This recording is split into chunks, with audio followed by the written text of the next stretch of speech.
Hello, my name is Ronaldo Valentine, the owner of Valentine Logistics. And today, joining us is Greg Barassi, a representative of the Port of San Diego. And we are talking about FTZ zones or free trade zones. Today, on Future Rich as Dubai, we close the gap on business, education, and technology. Greg Barassi, did I get your name right? You did great. Yes, it's Greg Borase, and I'm responsible for maritime business development at the Port of San Diego. Amazing. Thank you so much for coming today and joining us on a discussion about free trade zones. I have a few questions here for you today, and I want the audience to know that Valentine Logistics, we are an Mhm. optimizing company and we specialize in B2B marketing as well and logistics and supply chain management. Greg, are you ready for these questions? Of course, ready for your questions and interested to talk about how that connects with the international global system. Very well. Okay. What is a free trade zone? So it's actually the best way to describe a trade zone. In some instances, it's referred to foreign trade zone. It's really a legal fiction. It's a federally designated site whereby products can come into the United States as import cargo or go out of the United States as export cargo. And it is considered to not be within the confines of these United States. So, for a shipper, an importer, for instance, who wants to bring cargo in to a port facility, it can move into an FTZ and wait there pending the payment of duties or other assessments that are charged by the federal government. So, given the entire discussion that we've heard a lot about recently in terms of tariffs and trade, this is very relevant. And many port authorities are in the process of setting up. Great. How will the Port of San Diego use this new capacity to increase business? Well, for the Port of San Diego, the FTZ has a number of layered benefits. First of all, I think first and foremost, and I believe that there's a photograph showing our 10th Avenue Marine Terminal that folks should be able to see with some wind towers and wind blade cargo that is on dock. That's an example, for instance, of a green technology that's moving into the Port of San Diego.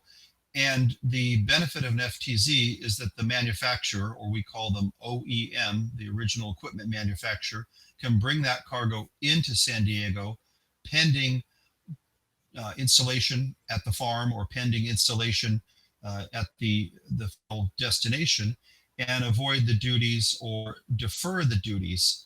They may also be able to apply for some credit after they've embedded U.S. content into the manufacturing product. So that's a process called duty drawback, which allows for the recovery of duties that have been paid and the tariffs that have been paid to the federal government. So that's one example of a business line where we feel that San Diego has a great opportunity uh, by having an FTZ. One other area might be, for instance, manufacturing for automobiles and the auto parts sector, where the vehicles are being manufactured partially on the US side of the border, partially on the Mexican side of the border. And as an FTZ, the Port of San Diego can offer the auto manufacturers that capability to bring a part into the United States, but only call it down to Mexico when they actually need it. Okay. It is my understanding that you can also decide at that point exactly what the country of origin will be, correct? When you're doing the import? You know the country of origin, you have the bilateral agreement or the trade agreement between the country and the US government. So the decision makers at the manufacturers can actually press out whether it makes sense for them to utilize an FTZ. So that's part of the process, is for those original equipment manufacturers to do their math and to decide whether the balance of storage charges versus the savings of the FTZ side make it worthwhile for their business model. And in many cases, it does make sense. It's better just to pay the duties, bring the cargo in, or send the cargo out and not use an FTZ. But in specific cases, especially when many component parts are involved and the manufacturing process is quite complicated, that's when an FTZ really does make sense. Amazing. Let's move on to the next question here. Is this an FTZ that will allow for system assembly? So our FTZ model really is not an assembly model. I think that that's more relevant for an FTZ that's serving a specific business line or business model. Just to our north in Carlsbad, for instance, Callaway, and you may know Callaway as the golf manufacturing company. They use a system assembly model for FTZ, and they actually bring in the different component parts for the golf clubs that they manufacture, and they complete that manufacturing process up in North County in San Diego. But ours will be more of a general use. We have inside storage for cross-docking of FTZ cargo that needs to be stored under protective cover. We also have outside storage, and we have the entire facility, 97 acres, is designated as an FTZ. So that gives us some flexibility, but we're not doing a manufacturing process for a particular customer because we're trying to be open to all comers. San Diego's role within the port system in Southern California is one of a specialty port. We specialize in the automotive sector at our National City Marine Terminal. We specialize, of course, in cruises. Everyone knows that you can take a cruise from San Diego during normal times, and hopefully that will return again soon in the near future. And then the facility in question here, our 10th Avenue Marine Terminal, is really our general cargo facility. It's a catch-all. We do everything from bulk cargo, liquid bulks, dry bulks.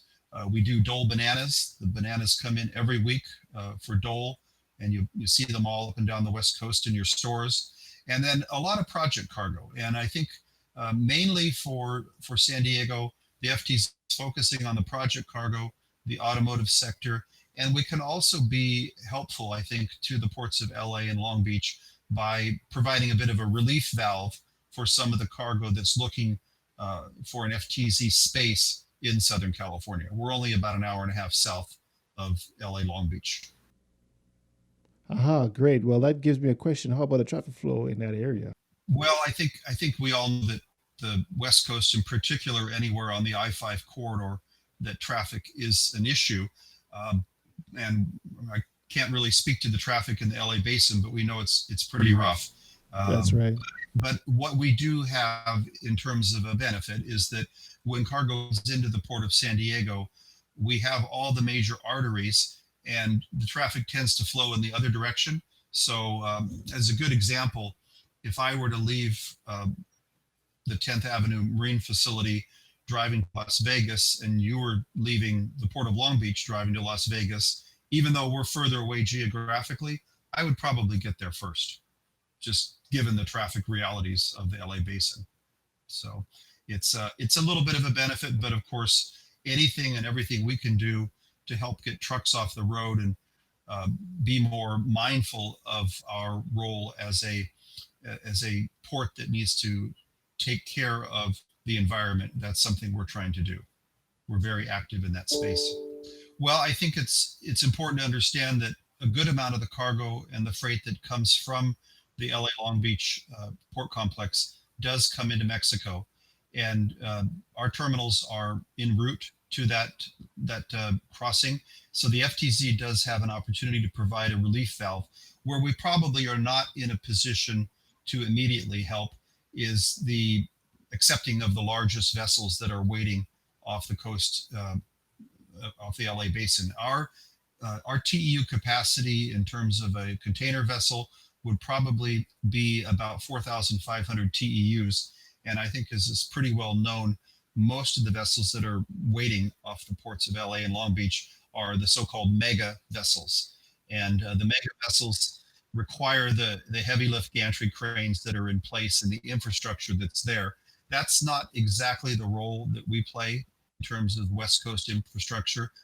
But I guess it's worth calling out that as carriers look at their deployment strategies and as they look at what they're doing, when we get past COVID and when we get past the situation in Southern California now, it's not always wise to default to the biggest port or always wise to do the thing you've always done.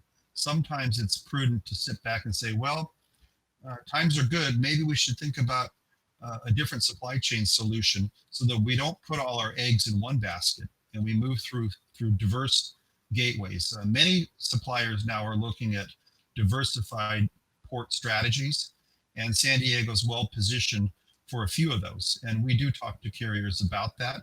That's exactly why Dole comes to the Port of San Diego, and there are other small to medium-sized carriers who we are talking to as well. Very well. Greg, thank you for that information. And it is great to sort of now look at going to the path of least resistance. Well, as I mentioned earlier, it's sort of a calculation that each OEM needs to do on their own. But the savings can be anywhere between 5 up to maybe 20% of the value of the commodity being imported. And then if the commodity is re-exported, as is often the case, it could be as much as 40% of the total value of the commodity. So for instance, if you're an OEM, and I'll give you a good example. We had an OEM that was interested in manufacturing, importing incomplete segments of a transformer generator cargo that was coming in from multiple origins into the United States, into the FTZ. They would bring it down to Mexicali in Mexico for further work and then re-export it to Australia, New Zealand, using the FTZ on both sides, both incoming and outgoing. In that case, the savings could be as much as 40% of the value of the goods. But in most cases, probably a 5 to a 10% savings on the value of the cargo. Again, they have to make that calculation. Is it worth doing that? Or is it better just to take your medicine, pay your duties and your tariffs and bring the cargo on into the country? But that's a calculation that each manufacturer needs to go through. Right. So if I got it correctly from you, what you're saying that the auto industry is one of the industries that are currently benefiting from using FTZ zones, and you are going to mention a few more of those industries for me that could benefit. That's one of our targets. That's one. Well, That's one of our targets. what is another industry that is benefiting from using FTZ zones currently? Well, I mentioned already wind power, and I mentioned automobile parts. And then another piece is as the retailers do expansion into Mexico, we see the potential for using the FTZ from an established U.S. domestic warehouse into a sort of waiting station before the retailer brings the cargo south into Mexico. And that's another model that seems to be garnering some interest amongst the retail sector. And when I mean retailer, you're thinking of your big box, your furniture stores, as well as the large retailers who are U.S.-based companies now expanding into Mexico. So those are three real logical areas for us. And as we get further down the road with this, we're finding more and more. So it's proving to be an interesting development for the port. And that's kind of why now. Your other question here is, and why now? Well, we all know about the Trump tariffs, and those tariffs, while we're under a new administration now, it's unclear how many of those tariffs will remain in place and how many of them will go away. I think it was the Trump tariffs that got us interested here at the Port of San Diego in finally establishing an FTZ. Why wasn't it done earlier? Well, I guess the easiest way to respond to that is if it was easy, someone else would have already done it. And as is the case in many things in life, things that are hard to establish and hard to nurture are the ones that are most worthwhile in the end. So we put a lot of work into this. It took some of our staff a couple years to get this up and running. And I want to make a special call out to a few of my staff members, Connie Lefevre and Miguel Reyes, who've done a wonderful job not only getting it set up, but also marketing it. And I think we're looking at a bright future for the FTZ at our 10th Avenue Marine Terminal.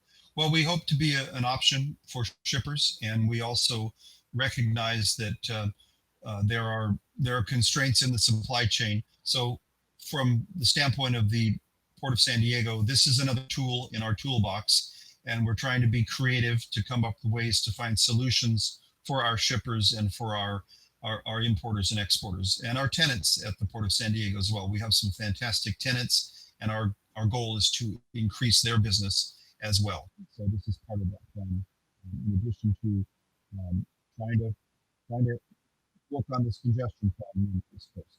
So we're trying to do our part. All right. Thank you, Greg. And what is one thing that you would like to share today to the audience today about the Port of San Diego and what you're doing to increase business and commerce? Announce to the OEMs that we are ready and we're open for business. And of course, we're welcoming those we can take, mindful of the fact that we can't take everybody, but we can do a good job for the ones that we do take in. So Thank you, Greg, for today, and make sure and stay in contact so I hear about how the Port of San Diego is doing with your fine success. Thank you. all right, thank you so much.